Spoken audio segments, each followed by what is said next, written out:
أنا شخصيا waxaa aad igu saameyn badnaa dagaalka Badar oo furqaan ba ahaa kii lagu kala baxay ahaa wixii uu nabiga rabay calayhi salaatu wasalaam iyo wixii dhacay waa kala duwanaadeen laakiin hadda ay ku sheegayeen nabiga calayhi salaatu wasalaam wax kasta uu sameeyay mustaqbalku la akhrin jiray marka waxa u soo baxday meeshan hadduu ka laabto inuusan ka jug laga soo kici karo inaysan ahayn una ku adkaystay oo ilaahayna aad buu u bariyay oo yiri hadii kooxdan yarta ah la baabiyo ilaahay wax dambe ku caabudo ma arki doontid hadal saas macnihiisa ah oo kama qaal calayhi salaatu wasalaam marka taas aad bay saameyn igu yeelatay sidii nabiga calayhi salaatu wasalaam uu wuxuu filayay waxaan ahayn buu galay ayadiibuuna wuxuu ku talagalay inuu guulka keeno runtii waa meena u baahan qofka xataa leadership ka raba inuu tababarto qorshaad dejinaysaa qorshahaagii wax ka tan badan baa kugu imaanaya inaadan ka boodinooda ka guurinay isla ayadii dhexdeedii inaad qorshahaagii ku dhex samayso midda labaad aad soo jiidatay waxay ahayd haday in yar baan ka sheegay sulhul hudaybiya oo nabiga calayhi salaatu wasalaam wax kasta uu ka tanaasulay maxamed rasuulullaahi baa la qoray hal tiro yiri hadiiba waxay dhaheen anaga aan adiga rasuul kuma naqaano maba aanan kula dagaalanaynba marka maxamed cabdullaahi baan ku naqaanaye maxamed bin cabdullaahi qorbay dhaheen calayhi salaatu wasalaam marka iyadana wuu aqbalay iyadoo maka ay u muuqatana waxay dhaheen laabo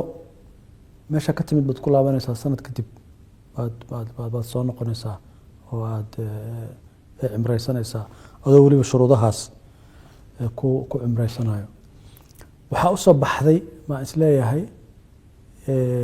awoodda maka taalo darsi awooddiisana wuu darsi wuxuu kaloo darsay haddii hadda xoog meeshaan aad ku gashid waxa aad qabsan doontid maxaa waaye waxa aad qabsan doontaa waxaa waaye inaad soo cimraysato haddii marka hal sano ka bacdiba cimradii dhib la-aan lagu ogolyahay hal sano ka bacdi inaysan waxbo saa darteed waxaa laga bartay waxaa ka mid ah marka aad heshiis dad la gelayso waxaa la rabaa inaad mustaqbalka aad la fiiriso mustaqbalka marka wax ku dhibaayo maa ku jiro hadduuse wax ku dhibaayo ku jiro ha aadin haddii laakiin mustaqbalka wax kuu fiican oo ku jiro midaan yarta ah xanuunkeeda u adkayso meesha xataa dadka cilmiga militariga bartay ay dhahaan goobta inaad ku adkaatid hadafa ka dhigan waxaa hadaf ka dhigataa dagaalka inaad ku adkaato yacni goobta inaad ku jabto hadday keenayso inaad dagaal ku guulaysato hadafka koowaad maaha inaad goobtan ku adkaatid hadafka waxaa waaye inaad dagaalka weyn aad ku guulaysato xataa heshiisyada marka la saxeexanayo waa meelaha u baahantay in laga akhriyo ah war waxaan mustaqbalkaaga muu fiican yihiin hadda xanuun ma leedaha xanuunkan qaado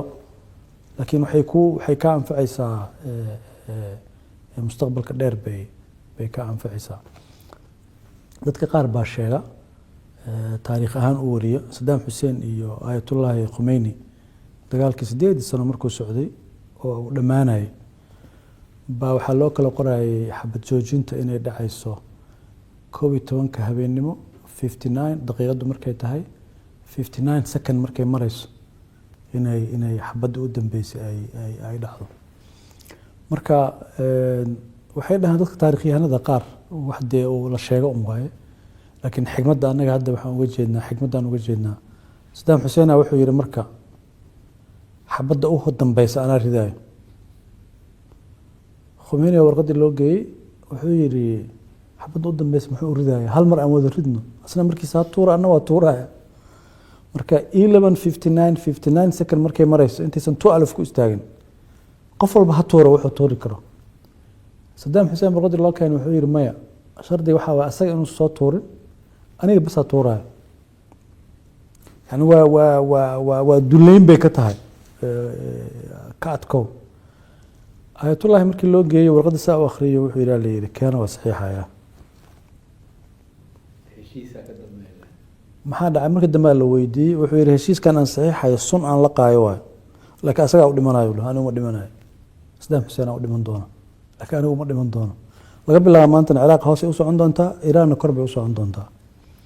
marka qofka hogaamiyahana waa la rabaa mararka qaar go'aanaas Nelson Mandela waxay ka sheegaan go'aankii cafiska uu ku gaaray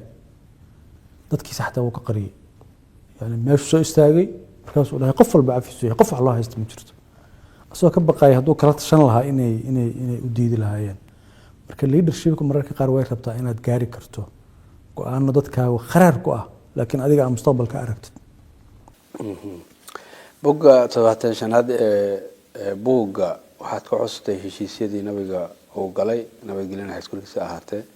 yahuudii madiina la deganeed oo la galay iyo inuu dhisay dawladda islaamiga waxaa kaloo soo qaadatay inuu ahaa heshiiskaasi dastuur ku badan macnaha marka meeshaas waxaa laga qaataa inay bannaan tahay muslimiintu inay dastuur ay samaystaan ay qortaan dadka qaarna way diidan yihiin waxay leeyihiin dastuur quraanka noo ah oo ma jiri dastuur marka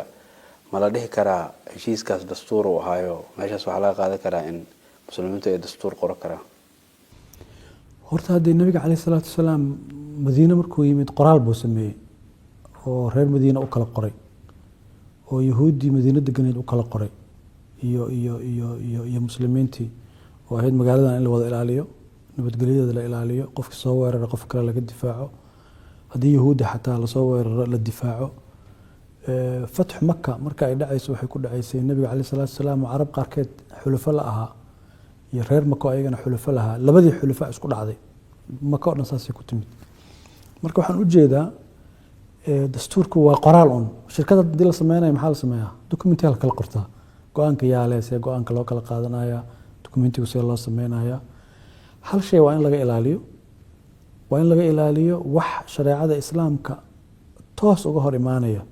oo diinta diidaya yani shay diintu ay xaaraam ka dhigayso waa inaan meesha lagu xalaaleynin saa darteed shay kasta shardi kasta oo shareecada islaamka ka soo horjeedo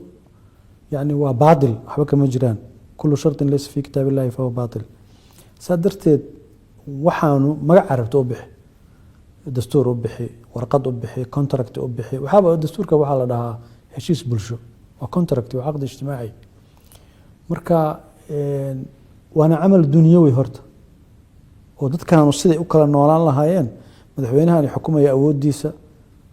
golaha xeerbeegtiga awoodooda golaha wasiirada awoodooda xafiisyada dowladda awoodooda intaasaa ku qoran dastuurkana qodobka koowaad waxaaba ku qoran dasaatiirta muslimiinta badankoodna wuu ku qoran yahay hadda kolley kaanaga waa ku qoran yahay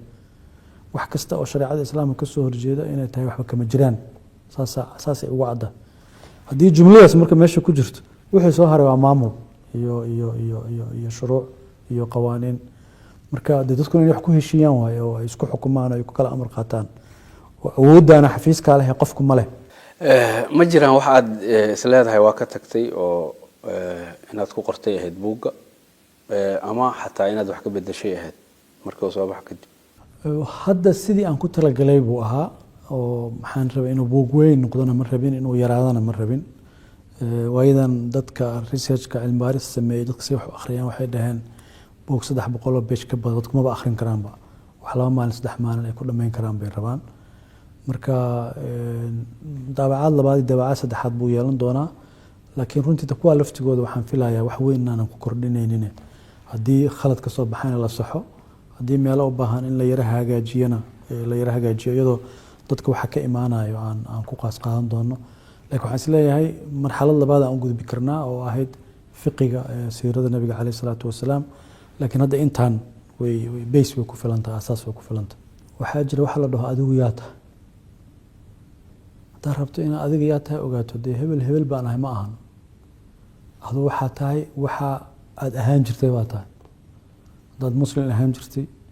taariikhdaadu ay islaamnimo ahayd waa inaad islaamnimadii barato dadkaaga barato deegaankaaga barato waliba annaga soomaalidu dhaqamo aan leenahay baa jiro oo qofka wiilka ilmaha markuu yar yahay abtirsiyaha la bara abaa saas wey reebel baa tahay marka dadka soomaalida waxaan odhan lahaa marka abtirsiyaha baraysaan kan nabiga calayhi salaatu wasalaam ka hormariya marka qabiilka baraysaanna sooyaalka subanaha bara waxaa si weyn sanadihii dambe u soo baxaya saameynta imaaraadka carabta uu ku yeeshay geeska afrika iyo bariga dhexeba sidaas heerkaas ku gaaray wallahi horta hadda imaaraadku waxay u baahan yihiin daraaso dheer ay u baahan yihiin waqti dheer aynu u baahan yahay laakiin haddii lasoo koobo aniga qaybta soomaalida khusayso baan ka hadlayaa